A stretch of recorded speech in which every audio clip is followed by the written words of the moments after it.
I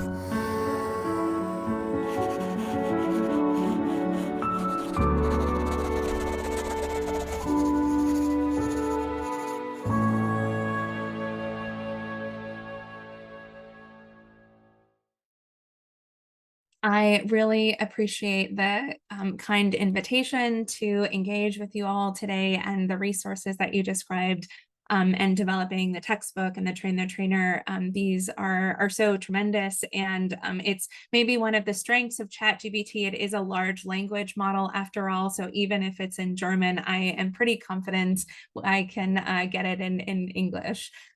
So just a kind thanks for the invitation and the other organizers for inviting me to share a bit of the work that my colleagues and I have been doing on some of the strengths and weaknesses of emerging AI technologies, to and in specific some of the ethical issues associated with the use of large language models, and specific ChatGPT in medical ethics education. Over the course of the hour and a half or so and the time we have, I want to share some experiences and some lessons learned from leveraging ChatGPT to help us reach students differently and deepen understanding of some of the opportunities and limitations of AI in medicine and healthcare. So it's almost like a meta lecture. So we're talking about the ethics of AI as we're actively using AI, and how we might structure some of these hands-on active learning exercises to do with large undergraduate medical student classes.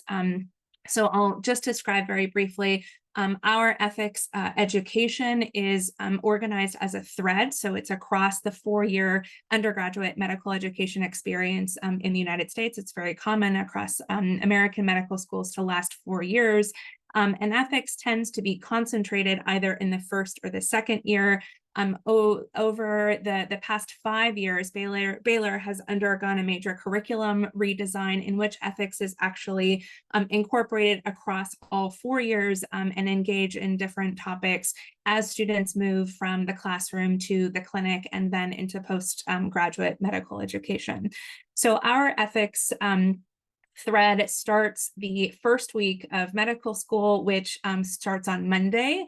And this session that I'm delivering and which you all will be active participants you'll actually be students engaged in the exercises that I do as part of my class. I'm delivering that as part of the third week of medical school on a special session on AI ethics. So I'll do a background of some of the research, and this is a paper that I'll be presenting from that we published in the American Journal of Bioethics on whether, with the sort of provocative title, do we need bioethics education in the era of ChatGPT? Then I will share some resources I use to do this hands-on active learning component in my class, and then you'll actually be in my class for the next part of it. So I think this group is likely really familiar with what ChatGPT is and what it's capable of. So this is a large language model that predicts, a forthcoming sequence of text, and was trained on essentially the corpus of text strings available on the internet. And the use of ChatGPT poses at least 3 broad areas and of concern and potentially challenges for academic research, teaching, and learning in bioethics. And it's first that ChatGPT, as it relates to academic integrity and honesty and plagiarism, in many universities, we're starting to see institutions develop new policies and rules around the use of ChatGPT, especially in written work, namely as part of their academic dishonesty policies. So it's really stipulated and considered, very broadly as a tool that can lead to academic plagiarism and dishonesty.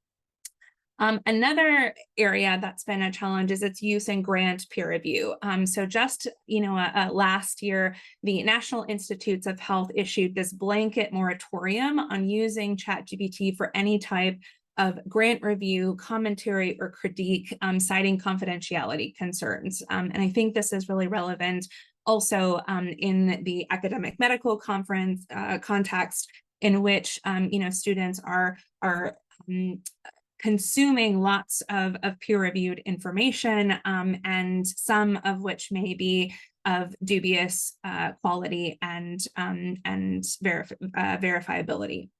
So the third area that I think it poses a challenge is the effectiveness of these tools, or the supplementary nature of these tools as an educational tool or as a pedagogical strategy. So I think there are, several different approaches medical students or medical schools are taking as it relates to large language models, and ChatGPT being probably the most popular among them, is that they can either ban its use entirely among their student body. They can permit its use, without strings attached. There's a overly restrictive or overly permissive.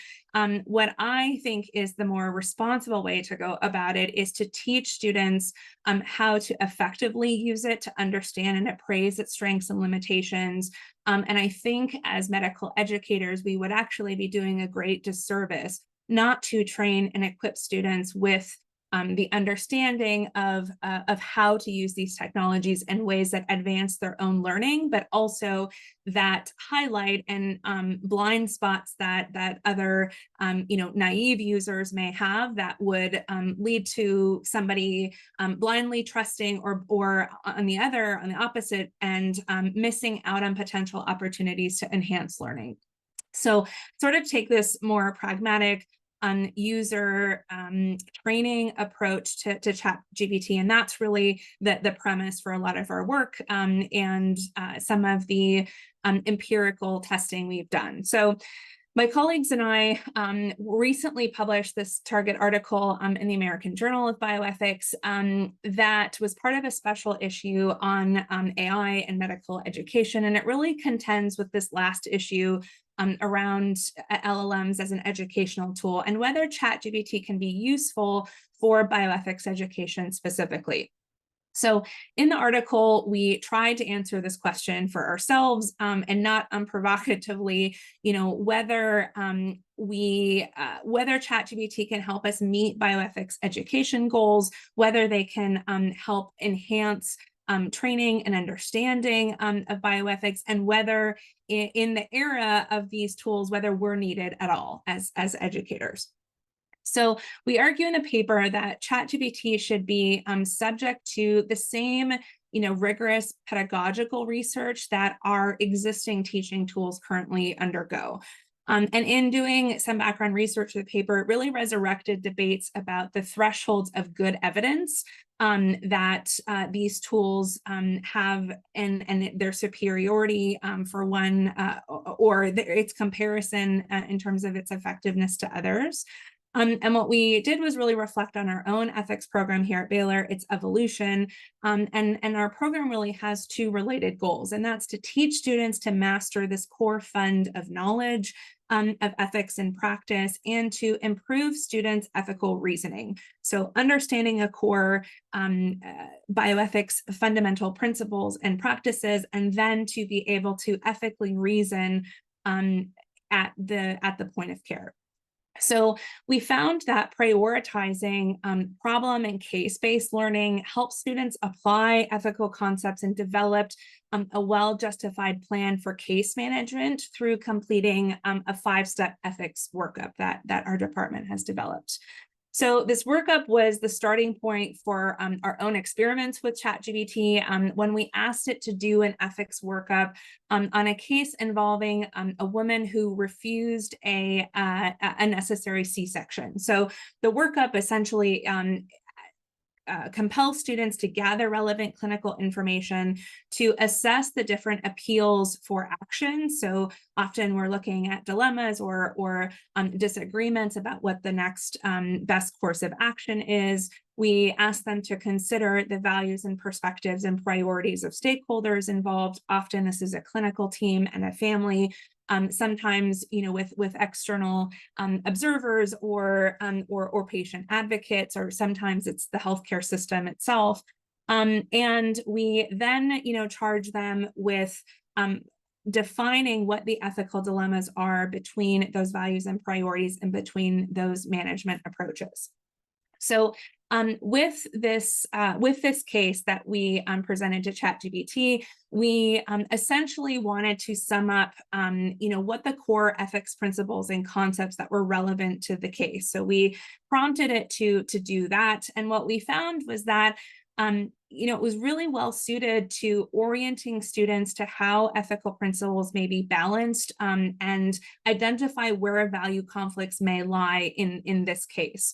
So in its response, ChatGPT really closely mirrors what the discursive processes that are common to clinical ethics case conferences do, and how they align with problem-based learning techniques that we use in the classroom.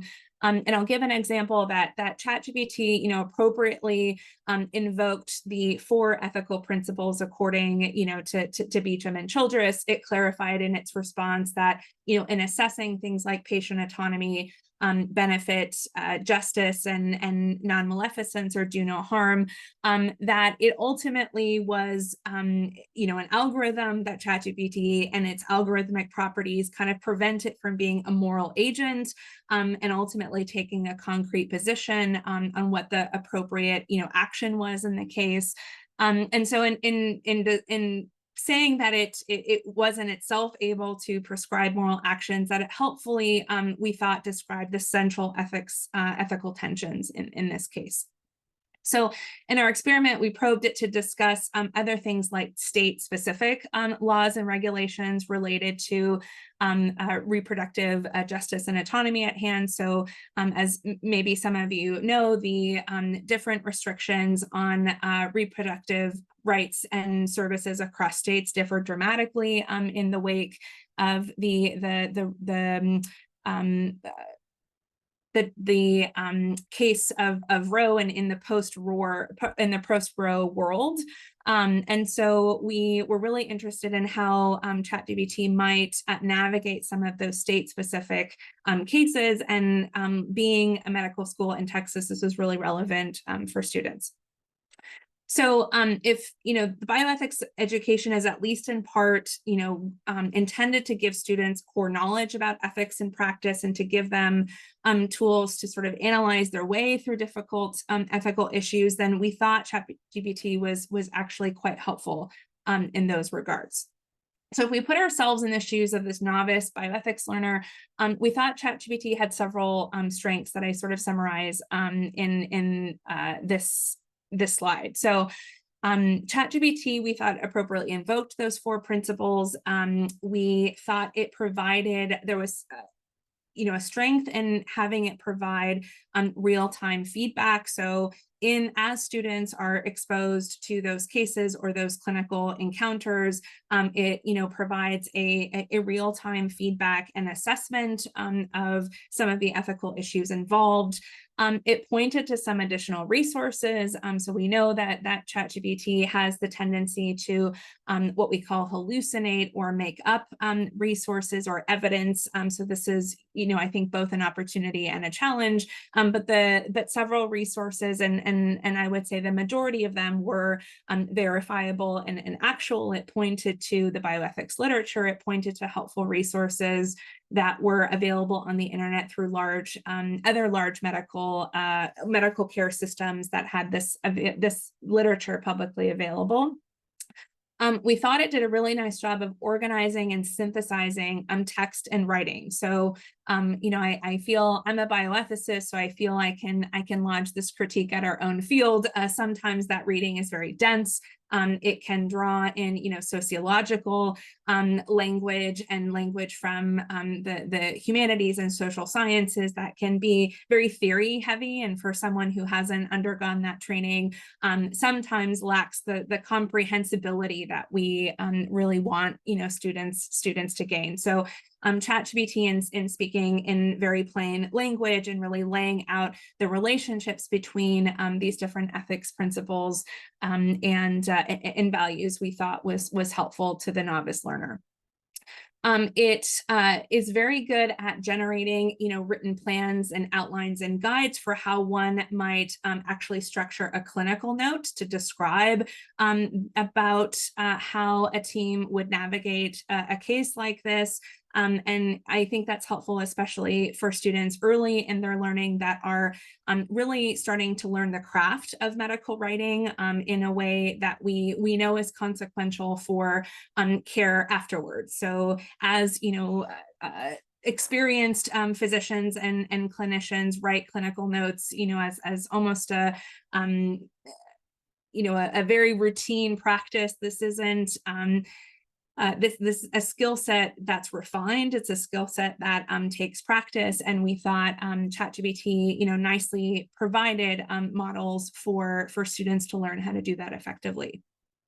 We thought it also did a nice job of balancing arguments. So it, in describing these ethical dilemmas, it also highlighted, where there might be value conflicts and how one might prioritize things like patient benefit or autonomy at the expense of potentially things like cost or utilization or efficient use of resources. And so we thought that in its descriptions, it nicely, described how provided arguments for different clinical options that could be available and some of the strengths and limitations of those. So naturally, there were many aspects of use and performance that raised concerns for us also as bioethics educators, and I'll talk briefly about 5 of them that are listed here on the screen. So the more useful exchanges with ChatGPT really proceeded when the user had already identified what ethical issues to inquire about in the first place. So it was, unable to identify the ethical issues and ethical challenges for the user themselves, and it required the user to have gained some, prerequisite skills in identifying those ethical dilemmas or issues or concepts that they encounter in a particular case. So in other words, it doesn't signal to a learner that this case that you've encountered has an ethical dilemma. There's a sense of knowing and a sense of understanding that the clinical case that's being presented has some sort of ethical tension involved. And I think that's really important because I think the first step really in bioethics learning is to identify when there's an issue in the first place.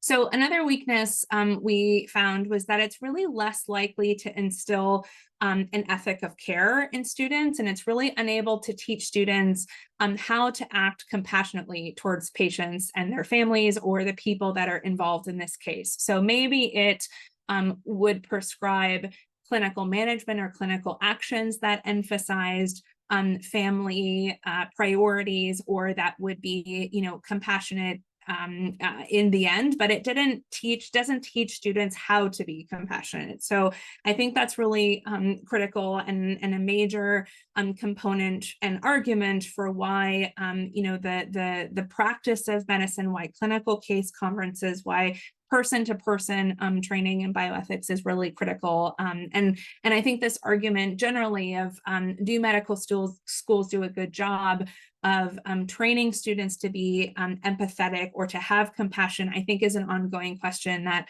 ChatGPT isn't unique, and our critiques of ChatGPT shouldn't be unique in that respect. And it's something, it's an issue I think that's relevant to all medical student teaching. We also found, really importantly for bioethicists, that ChatGPT defaulted to a principleless framework for evaluating the case, meaning they defaulted to analyzing the case based on the 4 ethics principles of autonomy, beneficence, justice, and non-maleficence. And it's somewhat related to, the literature that has been highlighting problems about model homogenization, where there could be this risk almost of ethical framework homogenization. And in more simple words, showing students that analyzing a case just based on these 4 ethics principles is the status quo, is the way that all cases should be evaluated, and sort of ignores other equally valid but different ethics frameworks, potentially resting on feminist theories of bioethics, ethics of care, other frameworks that may be promoted by more marginalized communities. So it's this like default to the principlist framework that I think is really critical. And it's only when you prompt ChatGPT to explain how the case might be evaluated differently or under different criteria or priorities under these other ethics frameworks with prior knowledge of these other ethics frameworks that it will, give some helpful responses. So in general, it's the worry here is that ChatGPT has the potential to further maybe sideline ethical paradigms that are maybe more justice-centered or stem from the experiences and outlooks of marginalized people, and could be one source of bias in bioethics learning. So the previous weaknesses I discussed also point to, a certain threshold of user literacy that one has to have in order for ChatGPT to be particularly effective. So this is a school the industry is referring to more and more as prompt engineering. So we're only able to get helpful answers from LLMs and ChatGPT in specific if we know how to prompt ChatGPT well enough to give us helpful information. So this skill set of prompt engineering, like the skill of writing clinical notes or like the skill of having bedside manner, I think will become increasingly important as LLMs become more integrated and adopted into the clinical setting. So teaching students how to be good prompt engineers, what makes and what are the hallmarks of an effective prompt based, of course, on the question and clinical context of interest, but it is a skill set nonetheless that has to be cultivated. So fifth and the last point I want to make is that we anticipate there's going to be new barriers to ChatGPT use in the future, and there's consequences for things like educational equity. So you'll see sort of at the bottom of my screen there, and this is a sample cutout of what the ChatGPT interface looks like. You'll see a small icon that advertises subscriptions for ChatGPT Plus. And this is a superior LLM. It's a more refined LLM that currently costs around $20 a month. And so when you think about scaling up these tools for medical students, is it that those able to pay and willing to pay for a more refined LLM, one that has more attention to bias and improved curation of training data in the back end, and thus the idea is better curated training data, better outputs that you'll get, will it create a sort of digital or AI divide among students based on willingness to pay? So this, I think, is an emerging issue of educational equity. So I want to just give a little bit of some background and some personal teaching strategies that I use in my own course. And this isn't unique to this course I teach in AI ethics, but really across my teaching. And it'll conclude the more didactic component of this talk. But I wanted to share that what I have found really helpful for this generation and this cohort of medical students is that there's some really effective strategies to motivate learning among students that have diverse learning styles and also diverse interests and motivations. So anytime I go into a teaching setting, I really try to diversify the materials that I'm exposing students to. So that includes things and activities and resources that students are priming themselves before the session. So typically that's,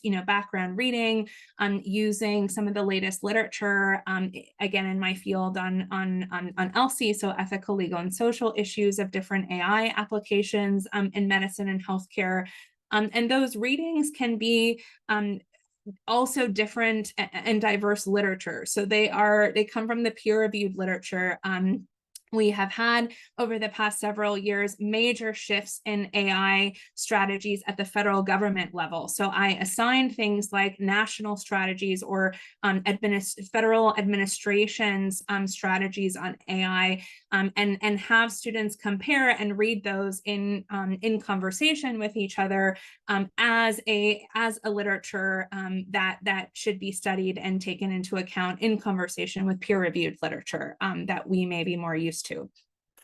I'm also a major proponent of mixed media. So this includes things like public radio, documentaries. I'm a major fan of TED Talks, given the kind of diversity of perspectives and institutions and experiences people have had. And there's really a growing compendium of AI and medicine, medical AI related TED Talks that are available. And I'll share a few with you in a moment.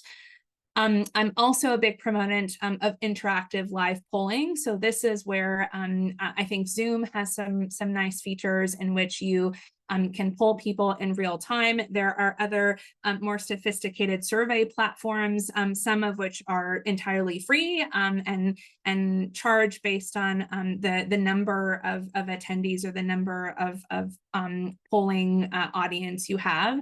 But I like to use these when introducing a topic, so trying to gauge where students are in their understanding of more sophisticated computational topics like AI, where to get a temperature feel for those in the room. And I like to use this one specific polling question in which I ask, would you trust an AI over a physician to diagnose your appendicitis? And it's a great kind of intro question because it gets students sort of fired up in that there are major differences in how students from cohort to cohort respond to this question.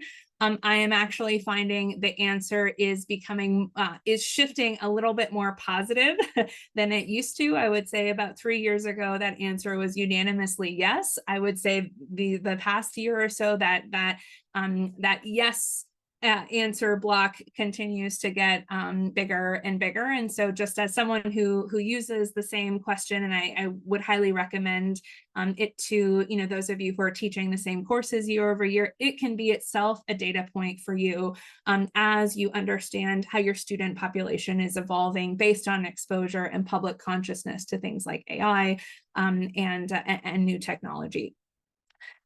Lastly, I then like to round out, all of that exposure with a combination of both individual exploration and group reflection. So students, I would, put myself included in that category. There's people that respond better to individual one-on-one work time. So pose me a question or a challenge, and I, will gather the resources and do some individual reflection on my own, either based on something that's personal or of a personal research interest to me, or I sometimes assign things like what I call a policy hunt. So I ask students, go and find me what you can about, find me a US policy on AI teaching in medical schools. And I pose those questions very strategically, one, knowing if there are in fact no regulations or policies in that area, or alternatively, if there are many, and if they're diverse based on maybe school or state. These are ways that you can engage students in conversation and discussion about what they have found individually. And then, I'm always a major proponent of small group reflection exercises that are time limited, that are, get students together in a room that may not otherwise have been there. And I find the classes that I teach are usually large lecture courses, around 180 students, 170 to 180 students, again, at that first week of medical school. So creating small groups can be somewhat challenging, but It's very helpful given that the students are so new to the institution, they're new to each other, and this timing of this course I think is really nice to enhance sort of those small group reflections.